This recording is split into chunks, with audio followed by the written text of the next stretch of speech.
تو اللہ تعالیٰ نے آدم علیہ السلام کو پیدا کیا، پھر ان کو سلا دیا گہری نیند، پھر ان کی پسلی سے اللہ نے ان کی زوجہ حضرت حوا کو پیدا کیا، پھر ان دونوں سے اللہ تعالیٰ نے انسانوں اور مردوں اور عورتوں کو بھر دیا۔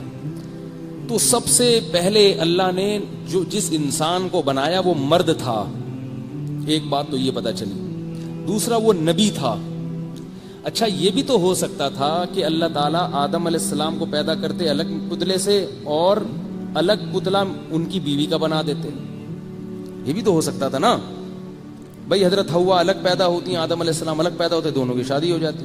ایسا کیوں کیا کہ آدم بنائے پھر ان کی پسلی سے، ان کے جسم سے؟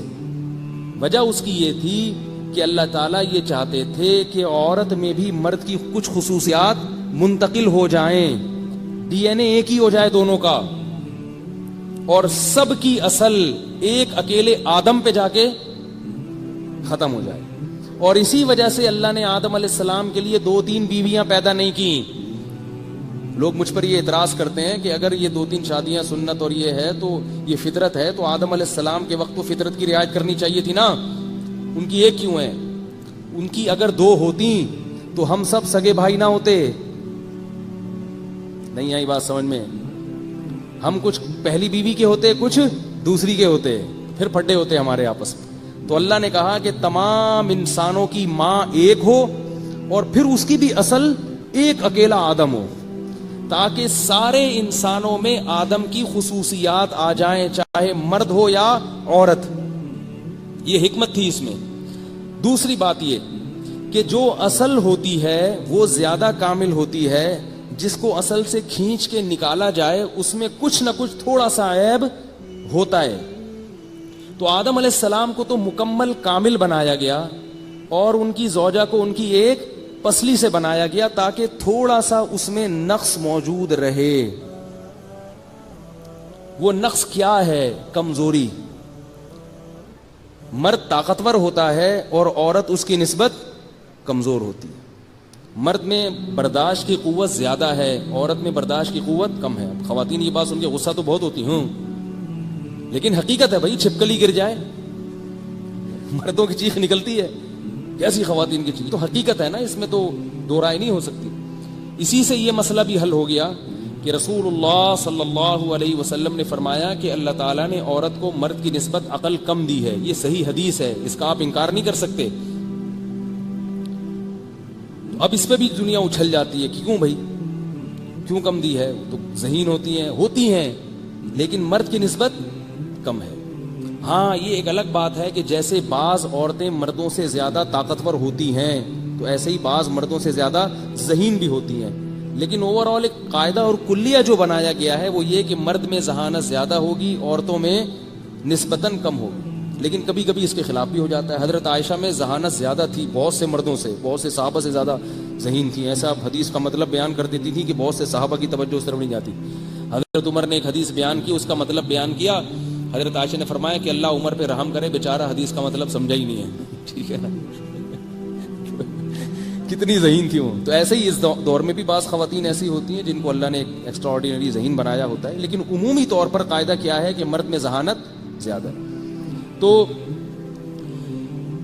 یہ حکمت تھی کہ حضرت حوا کو آدم علیہ السلام کی پسلی سے پیدا کیا، اور اس میں حکمت یہ بھی تھی کہ انسان کو اپنی جنس کی طرف میلان ہوتا ہے۔ اگر بالکل الگ پتلا بنایا جاتا تو دونوں کی مٹی الگ الگ ہو جاتی، تو دونوں کی طبیعت ایک دوسرے کی طرف مائل نہیں ہوتی۔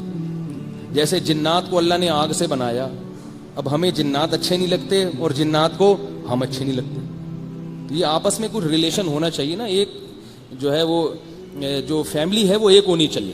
تو یہ بہت ساری حکمتیں تھیں۔ پھر آدم علیہ السلام کے جڑواں بچے پیدا ہوتے تھے، ایک لڑکا اور ایک لڑکی۔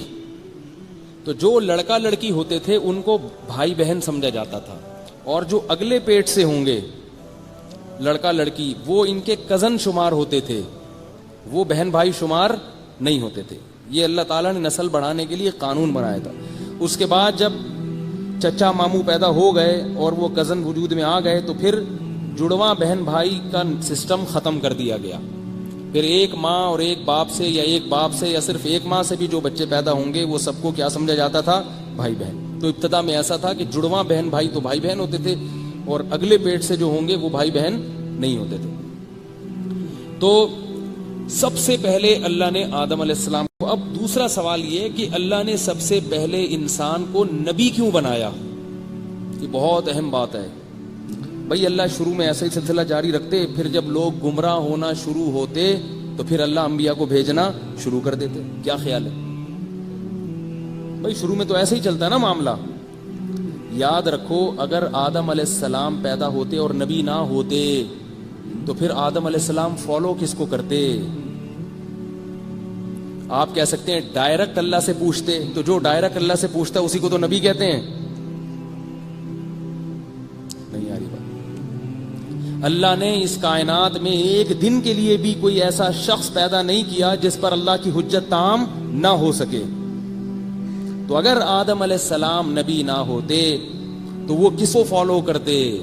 کیونکہ اللہ نے دو ہی قسم کی مخلوق پیدا کی ہے, ایک وہ جو اللہ سے پوچھ کے چلیں گے اور دوسرے وہ جو ان سے پوچھ کے چلیں گے جو اللہ سے پوچھ کے چلتے ہیں. اس کے علاوہ جتنے لوگ ہیں سب گمراہ ہیں. اب آپ میں ہم میں سے ہر شخص اور ہر عورت اپنے گریبان میں جھانکے کہ ہم اپنی منمانی والی زندگی گزارتے ہیں یا نبی سے پوچھ کے چلتے ہیں. اللہ کی نظر میں اس بات کی اتنی اہمیت ہے کہ تم نبی سے پوچھے بغیر زندگی نہیں گزار سکتے. اس کی اتنی اہمیت ہے کہ اللہ نے اس قانون کی لاج رکھنے کے لیے, اس قانون کا پاس رکھنے کے لیے اس کائنات میں پہلے انسان کو نبی بنا دیا تاکہ اس کی اولاد میں جتنے لوگ ہوں گے وہ اس نبی کو فالو کریں گے. بات آ رہی ہے سمجھ میں کہ نہیں آ رہی؟